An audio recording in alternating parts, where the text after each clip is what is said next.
Hi everyone, and welcome to Glacier Trading Company. I've been a professional buyer for most of my adult life. I'm Craig. Join me from my remote northern location as I buy and sell antiques, collectibles, and vintage from interesting locations and from interesting people, and resell those items online. I buy from auctions, estate liquidations, stores, and from folks that just look me up and simply ask if I want to buy their items.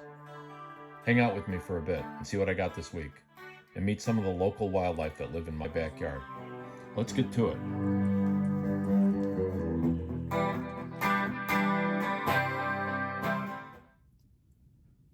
Hey guys, I just got a call from somebody who's getting ready to move, and they're not super far from here, maybe 16, 17 miles. Now, they said they have some stuff that they don't want to take with. They don't want to throw it out, though. And would I like to come and look at it? Well, it doesn't sound like there's very much, but yeah, I'll just take the car. I'll dig the truck out if it's a vast sum, but kind of way it sounded like on the phone, it wasn't going to be a whole lot. So I'm not sure if they'll let me film there or not. It's getting pretty late in the day.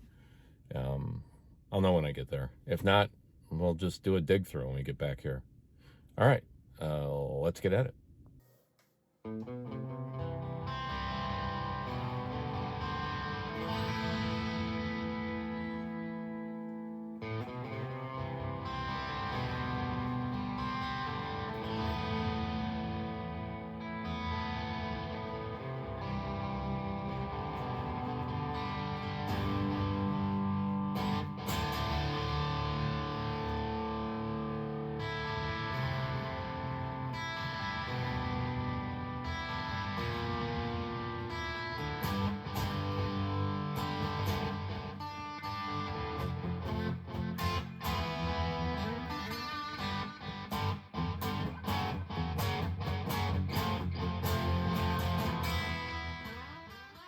Well, they didn't want me filming in there.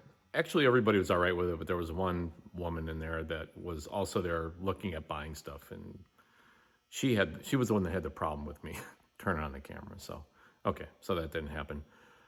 It's dark out, so I didn't have the camera while I was unloading the car. So I dragged everything inside, and I think what I'm gonna do is put the camera on the tripod, and we'll dig into this pile here. It's kind of a diverse, eclectic mix. Let's get at it. Well, let's see how this goes. I'm gonna put my gloves on. It's cold outside. Temperature's really dropping out there. It's probably 42, 43 degrees inside here. This is amazing, isn't it cool? It says ammonia on it. It's a marsh gauge. Sometimes these are dated, but this one's not. But that's old time. Nickel bezel on it. Ammonia. I wonder what kind of a factory that came out of.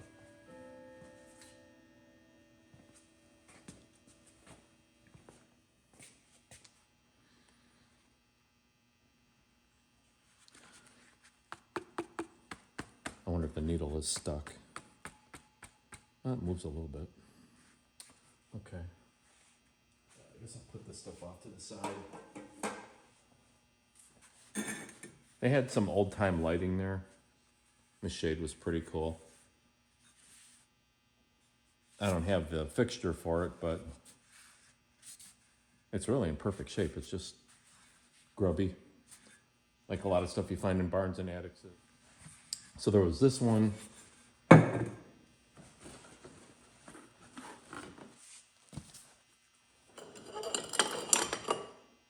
This shade was really cool too. It seemed to be chipped up anywhere. Nice. Kind of an Art Deco-y looking thing. And then this one.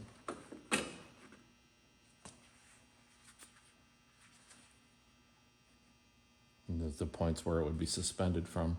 But you could probably repurpose this for a lot of stuff. It's got some flowers on there. Kind of a neat design.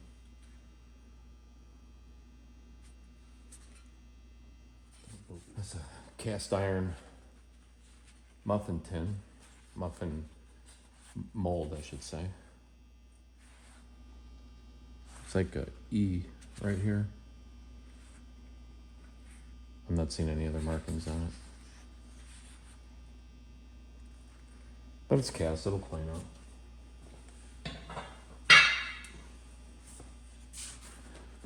This is kind of unusual. I don't know if it was ever used. It looks like it's brand new. It's old.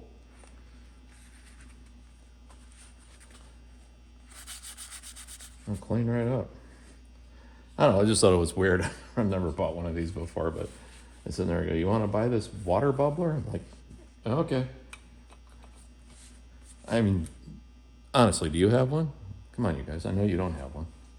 A box of gauges. Some more.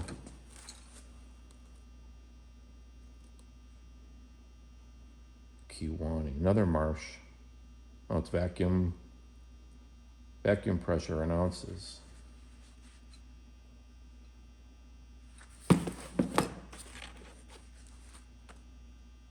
Alamite, Chicago. Alamite sold petroleum products back in the day, long time ago. That's likely pretty old.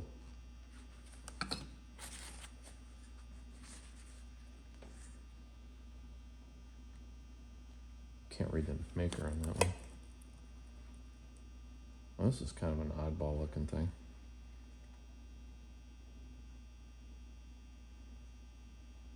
It's temperature and KPS.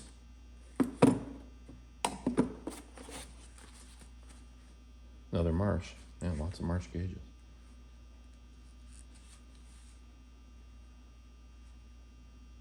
Really no indication of what it's...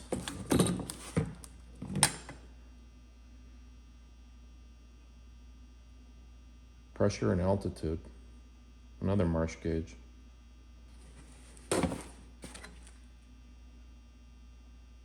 Johnson Service Company, Milwaukee, Wisconsin. Pressure, PSI.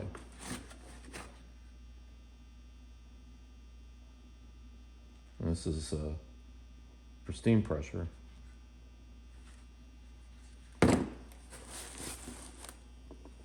Old gauges are popular, especially with all the steampunk stuff. And I thought I grabbed the flat belt, and I don't see it on here. I thought I bought that. Anyway, there are a bunch of flat belt pulleys, big industrial ones. They're pretty cool. Look at that bad boy. Even has a keyway in it.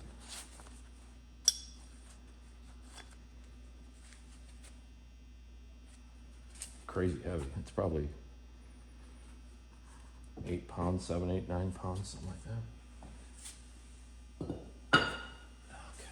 This is old-timey sausage stuffer. Put your stuff in there. Catch it, and it comes out here. Cast. It's your typical Northwoods, Wisconsin deer hunting, venison sausage making apparatus. If you're into that sort of thing, I'm not. And there are some Air Force caps. Insect repellent cap. They were just in one of the boxes I bought. I didn't buy those on purpose. Saturday Evening Post, 1938.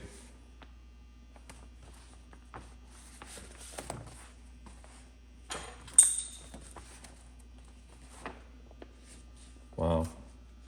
You want to buy a new LaSalle? Look at these advertisements. They're awesome. I love that stuff.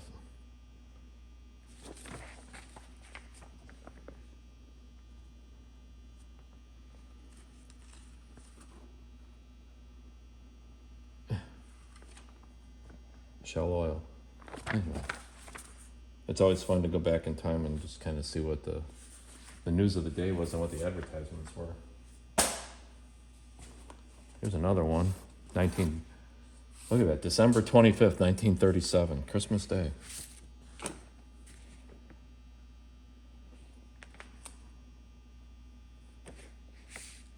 More than 3 million average net paid circulation in 1937. That's quite a bit. This was the internet back in those days. Look at her.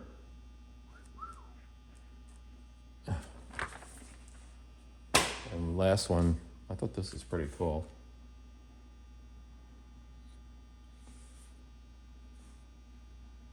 Special edition from the 1930s original publication.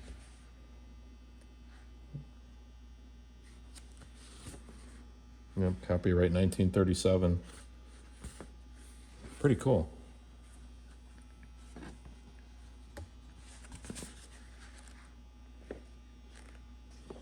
In good shape.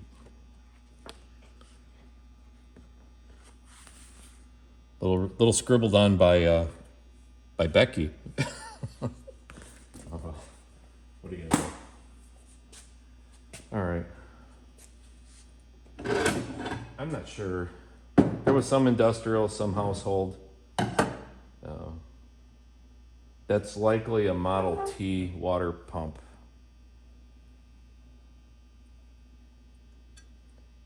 And cooling fan. Why did I buy it? Why not?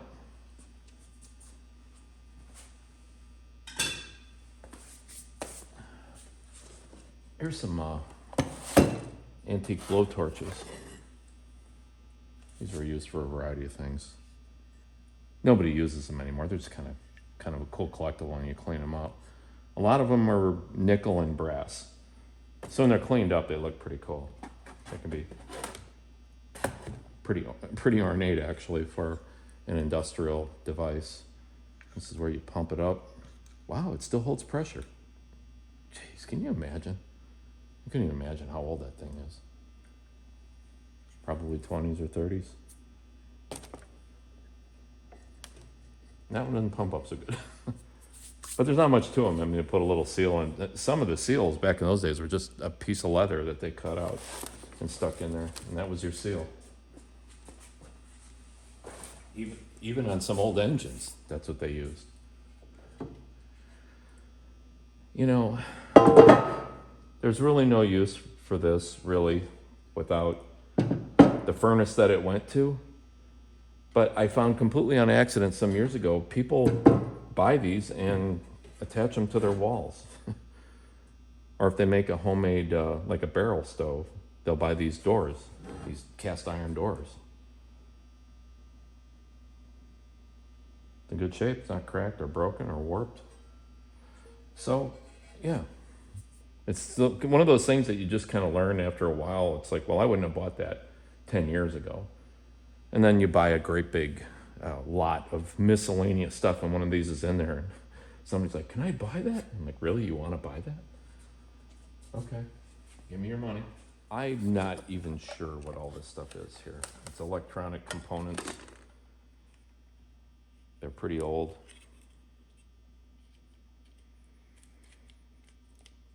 There's people out on the internet that'll know.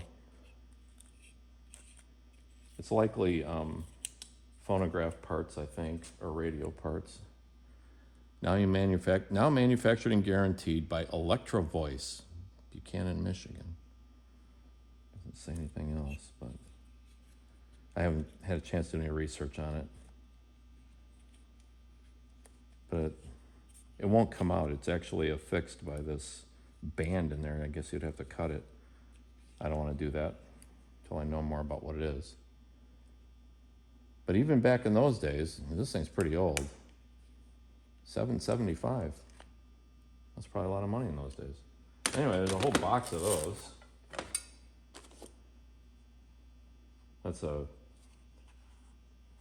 These are part of old record player. Your 45 would fit up on here, and it adapted a 45 to a 33 and a third phonograph spindle.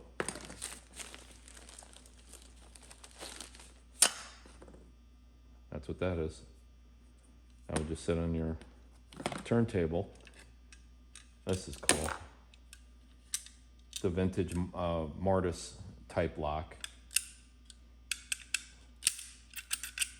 In really great shape. And in the end of your door, there'd be a pocket cut out, and this would slip in. There'd be a couple holes drilled, one for your skeleton key, and then your your axle would go through here and your doorknobs would be on each side. When you turn the doorknob, this would go in and out. And some neat old cast iron hinges. Look how pretty they... Everything was attention to detail. Even hinges were pretty back in the day. So anyway, that was just kind of a interesting little miscellaneous box. And they had some electrical meters, a lot of electrical stuff. My Kronta 3-range power modulation SWR tester. You likely like CB radios, maximizing the efficiency of the antenna, that sort of thing. Battery tester. It's another one of those.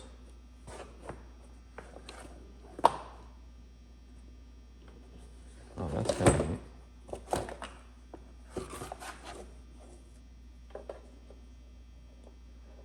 Okay.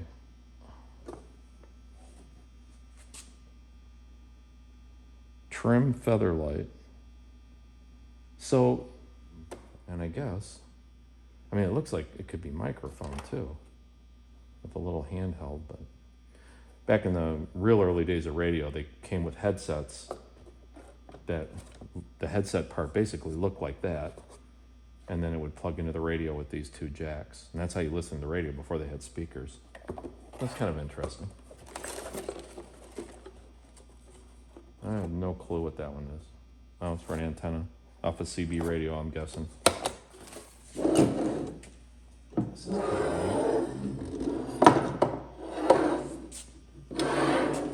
this would hook up to your propane with the regulator and the hose. And this is just like a tabletop or a camp stove. Look at those ceramic. Oh, they still feel pretty good. They feel really good. Ceramic and brass, cast iron base. That's pretty cool. I love stuff like this. I don't see a name brand on it. It's got all the old time screws on it. The old countersink flatheads they used back in the day. Another massive flat belt pulley. And nothing was lightweight back in those days. Doesn't say the brand. More lighting. I know there's a couple more pieces. This was my favorite. I like the Art Deco-y looking milk glass shade. And that could be a wall sconce. Hook on a wall like that. You got your little outlet wired into it.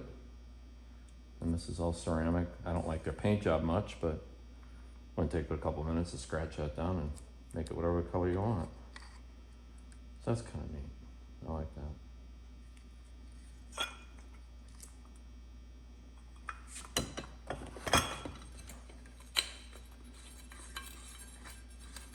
This is not cast, this is tin. Man, it looks like it's all copper. It is. Oh, that's pretty cool then. Why would you paint that? Yeah, it's definitely copper. You can see through on this side where there's some scratches in it. Man, I would have left that copper color. And then got the ceramic heat shield in here too. Yeah, look inside. If you look past this piece, you can see the bare copper underneath it where this thing is moving around. Oh, that's pretty cool. And this is a no big deal outdoor sconce light. These are some better meters. I like these. I don't know how old they are,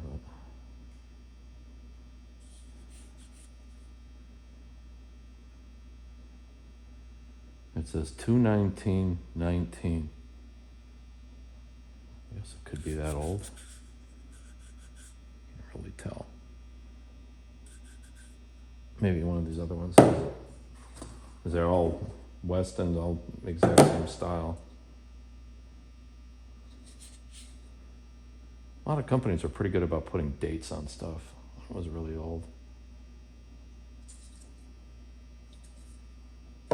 So these are all milliamps. All the same exact thing. This one's different. Microamps, DC. It's old Western Electric.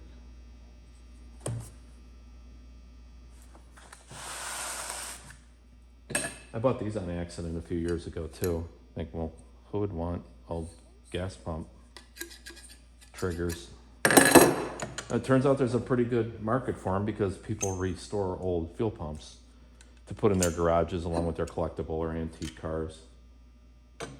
So, yeah.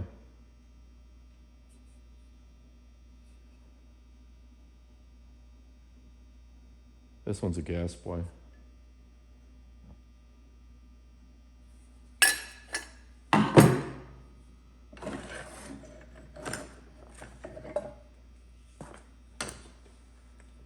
Back when drilling a hole was, oh God, can you imagine? Everything was manual back in the day. I love that old mechanical stuff. It was crazy. And here you have your basic, I have no clue what that is.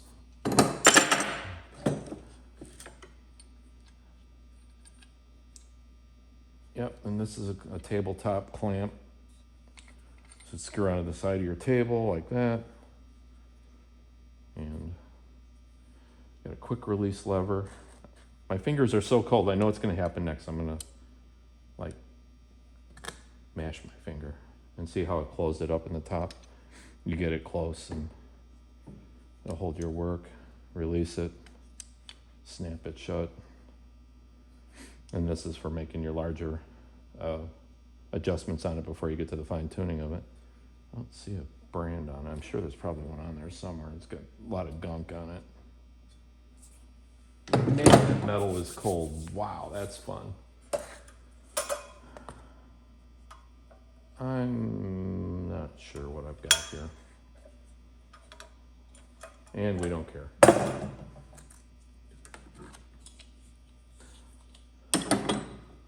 Old pipe wrench and another manual drill with an auger type bit in it for going through logs. A wood bit, not a metal bit. All right, so one of the pieces I really did want was this. It's Thomson Electric voltmeter, AC volts, General Electric Company, Schenectady, New York. Doesn't have a date on it though. I much prefer it when they're dated. This is old though, you can tell.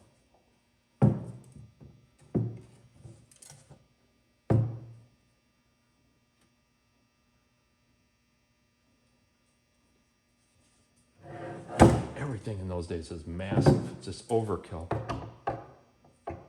Crazy, right? The top of that. It's wild.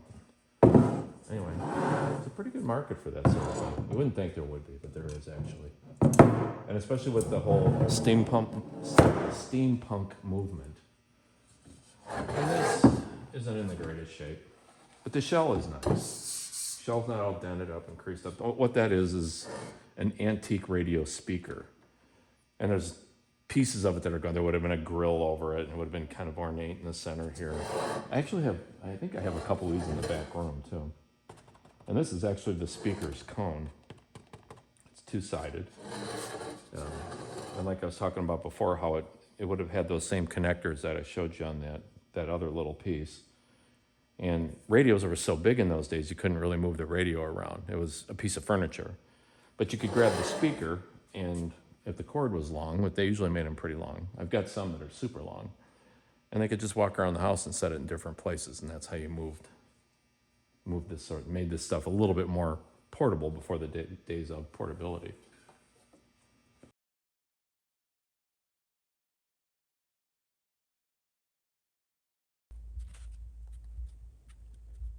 You be careful out there, okay? Stick close to the building. Don't walk far away. There's hunters on every piece of property that surround mine. One of my borders is state land, state hunting land. Boy, is that a nightmare. The hunters feel like they own this place. I'm constantly going and kicking them out.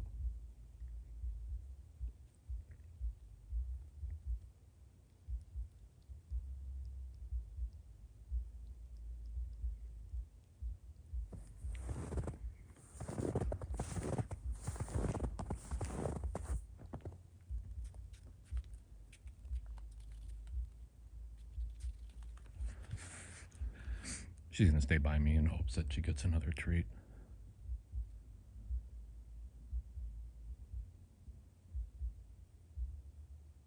The majority of the hunters are looking for bucks. And even big does. As far as does go, she's really small. She's a pretty tiny deer. Other than her ever-growing belly from me, probably. I was having a sandwich outside this summer, sitting on the bench where she comes and begs for food often. And I got up to go inside the building and grab my drink. I forgot it in there. I came outside and I had a bunch of Nabisco saltine crackers on my plate. She just plowed through all my crackers. I'm like, wow, how did she decide that that was fun to eat? But ever since then, she sees me munching on a cracker. She comes right for it. All right, honey, I'm going to give you one more, and I got to go. I'm standing out here on purpose with her till it's so dark. Hunters aren't allowed to shoot after dark, so I figured I'd just stand out here with a couple minutes till it gets so dark, even if she walks under one of their stands. They're not supposed to shoot her. I think legally they can still shoot. You can see the sun setting in the back, but the phone makes things actually a little bit brighter than it is in reality.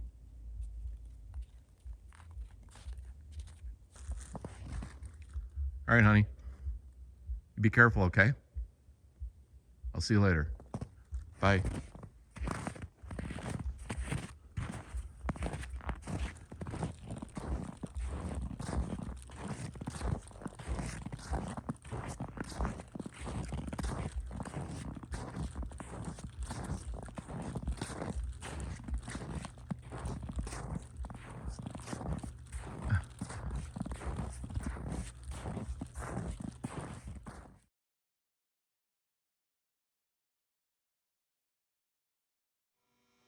So one of the other things that I got that was really cool is this old-timey floor ashtray / lamp combo. Let's see if I can get that more in the picture here.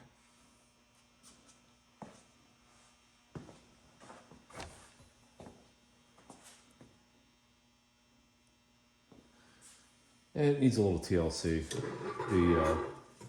The plating is getting kind of rough on it, which I don't really care about that. Patina is patina, but it's got like a crack here in the corner, which there's really no fix for that.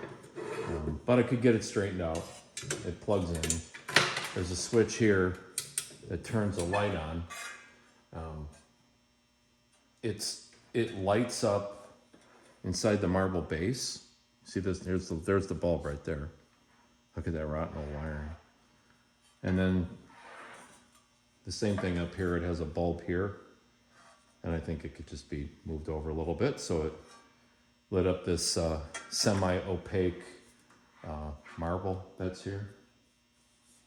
And what would typically be in these pockets here would be two of them are likely for ashtrays, two of them are likely, maybe they were for matches or something else.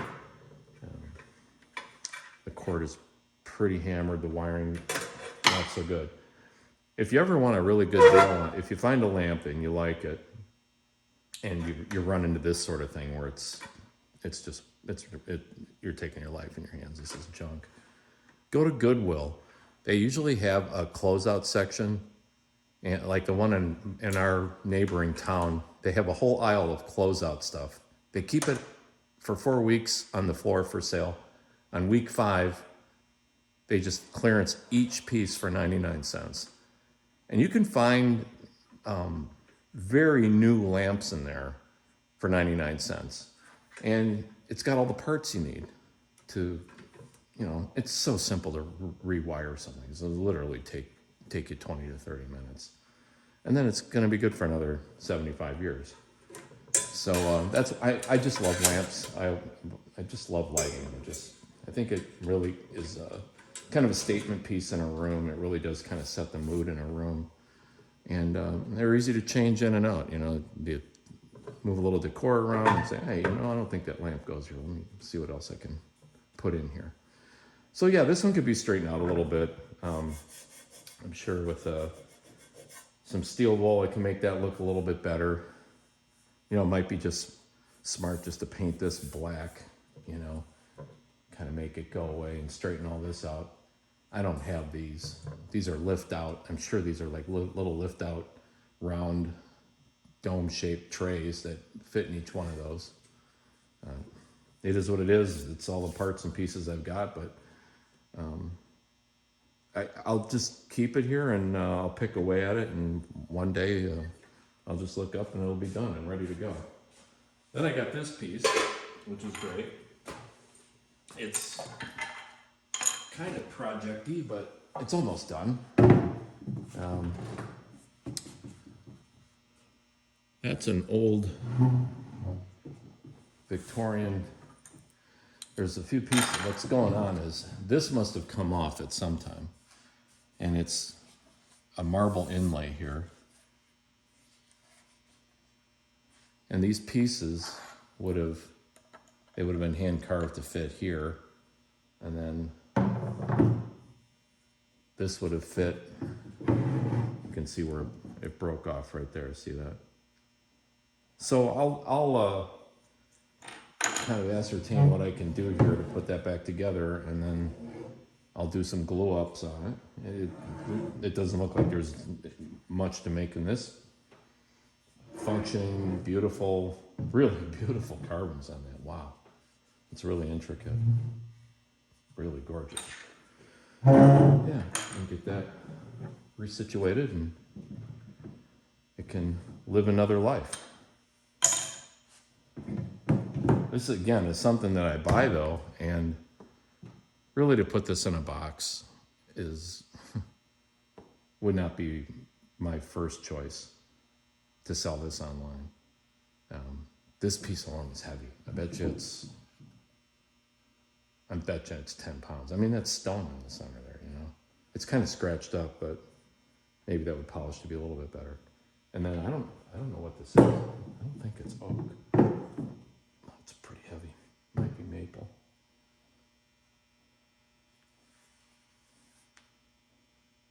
Hard to say. But I don't want to risk it because they'll break it, and then I'll be on the hook for it, because that's how that goes. This old World War I trunk is in good shape. It has some writing on here. Let me see what that says.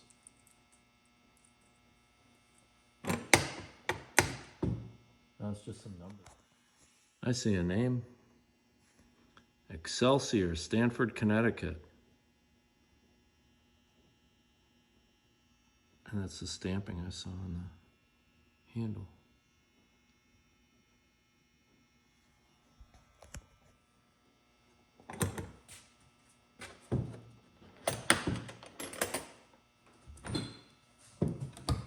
Wow. Lift out tray. Pretty cool. Solid, good shape. It's in really good shape. No water damage. How awesome.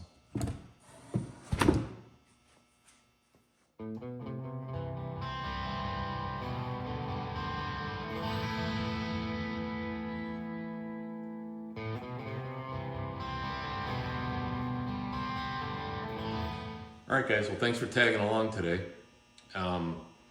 I have a couple more small picks that are coming up. This one was oddly industrial, but that's okay because industrial stuff really moves well on my online store. The next two that I got coming up are both residential, so hopefully there's going to be more antique and collectible furniture type pieces. Hopefully some more kitchen stuff. Kitchen stuff is the bomb. And maybe starting in the next 3 weeks or so, I'll be looking at closing this building down for the winter. It's just, my toes are numb right now. This concrete floor gets so cold, it just radiates. It's a lost cause trying to heat it. It's insulated really well, but it's 7,000 square feet. So it's $400 or $500 a week to heat this thing, and that's just like to 60 degrees. So it just becomes a risk reward thing at the end of the day. I really can't rationalize it. Plus, you saw how long my driveway is. It's, nearing a third of a mile. So then I have to have a plow truck, keep it open. So I'll likely take the 15 or 1600 items that I have on the store and put those in stasis, just kind of like put those on pause until spring, likely end of April, something like that. But I'll have stuff for sale, maybe a couple hundred items or so that I can